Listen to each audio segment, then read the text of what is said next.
persistence, dedication, and input from others.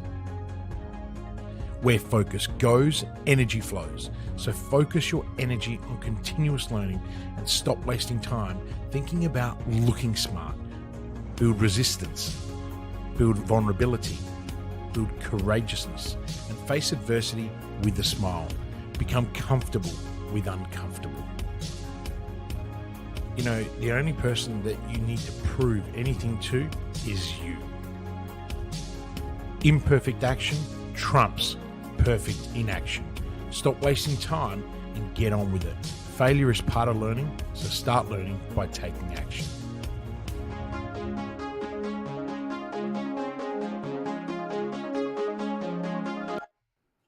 Kristian Lavolsi, we are back with the hot seat.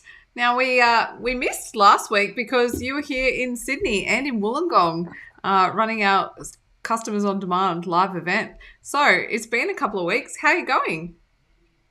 Yeah, good. Yeah, everything's great. It's very busy. Yes. But You've got some new eyewear. You're supporting some new eyewear. Yeah, I was.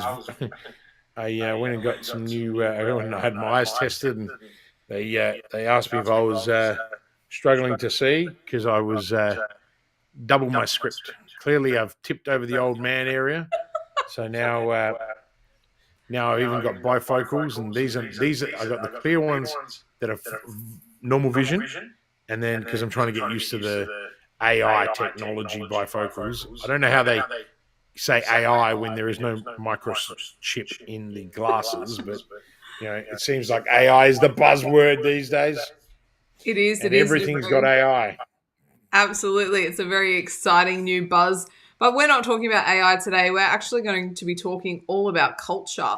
So let's not delay. Let's get into the first question. I've got 3 questions for you today. I'm going to set 2 minutes on the timer, and hopefully we can get through those, which I'm sure you have no problem doing. We do it fine each week. So my first question for you, Kristian, is do you think that businesses spend enough time to truly articulate their vision, their mission, and their purpose? What are your thoughts on how businesses are talking about those things? I think most businesses suck at it, and they don't even realize it. See, a lot of people are so busy trying to sell shit that they actually don't realize that customers don't want to buy their products. Okay, and you got to make a customer engage with you at the core level. And that core level is letting the customer in a little bit into your values, into your purpose, into your vision, and into your mission. Because when people connect with you, right, they buy from you. And also, when people connect with you, they want to come and work for you. And when people connect with you and the culture is from the bottom up, people want to stay with you. And this is the part that I think a lot of people have forgotten because they get into business and then some, get lucky. Luck is a real thing in business. Bill Gates, you could argue, was very lucky. He was at the right time, the right place. But luck actually has to be worked on. Other people were at the same time, same place, but he persisted for 2 decades, and now he's one of the wealthiest people in the world. So luck favors the persistent, as Jim Collins says. So to answer your question, A, people are not very good at it, and also B, they don't spend anywhere near enough time. Those people that get the opportunity to work with me, this is the first thing we do. We spend a whole day, and then we spend almost 6 to 12 months really rolling it out and making it part of our fabric.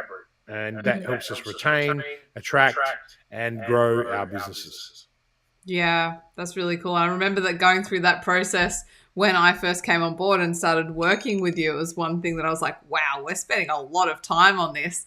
But as I've spent more time with you, I can understand how important that is. And I recall saying to you and saying on one of these lives previously as well, I worked in a corporate organization for 13 years and I couldn't even tell you what was up on that wall. I can picture the wall, but I really can't even tell you what those values were. So it's really interesting. Well, look, it's one thing to have the values; it's another to enshrine them in practice. Mm. And that's what we work with our clients to do, is to enshrine them in practice. And you know, a lot of people don't realize that we do a lot of work in culture, but I'm not a culture expert. I'm a strategist, Mm. and the core forms part of the strategy. Yeah. So you don't need to bring in fancy culture people that want to charge you a fortune you know, to do it. There are simple strategies you can deploy um, that will allow people to start to sew it into their own fabric, Yeah. and that's all part of a growth strategy.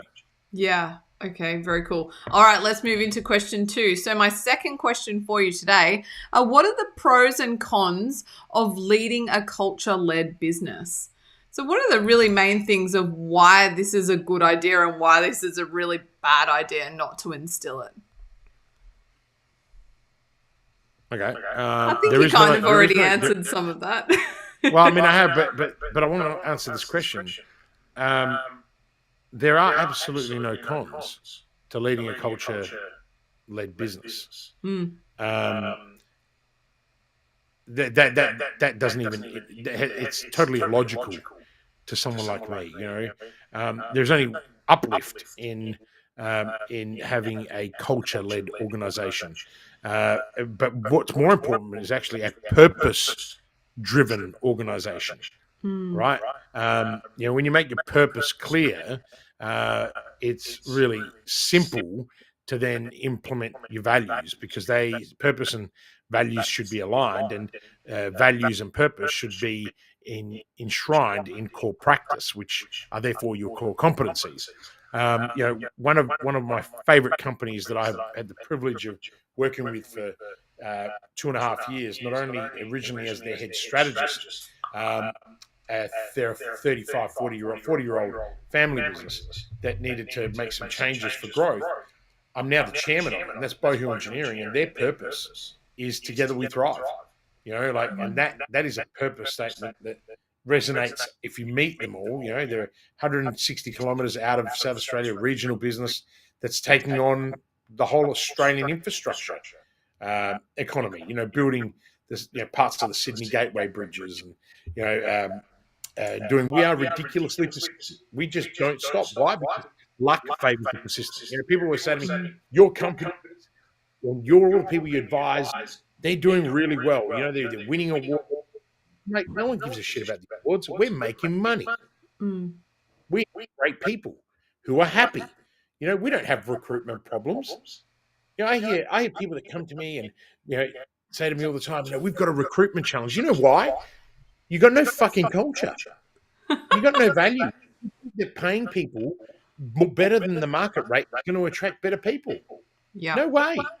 You'll attract only the people that want more money, who don't give a shit about you. Mm. Right? And then they'll be miserable after 6 months, and then they're back in the job market. Yeah. We have a skill shortage, we have a labor shortage in Australia, but we have a fucking culture problem in organizations. Mm. Right?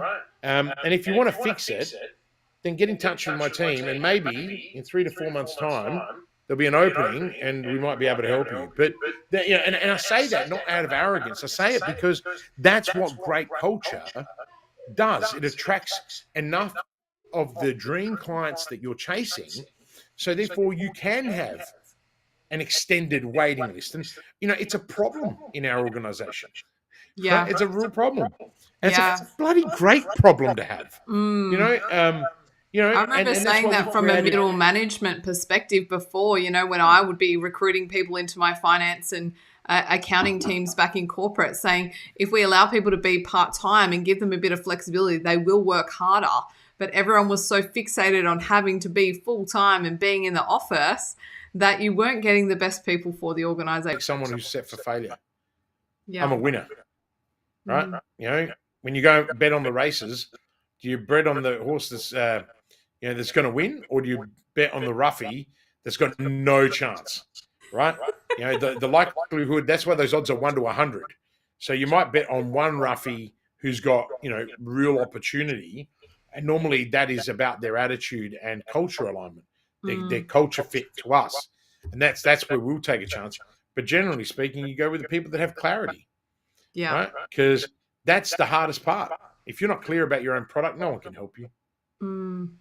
Absolutely. Well, Kristian, I know you are a super busy person and you stick to your time schedule and calendar very thoroughly, which we actually should talk about in another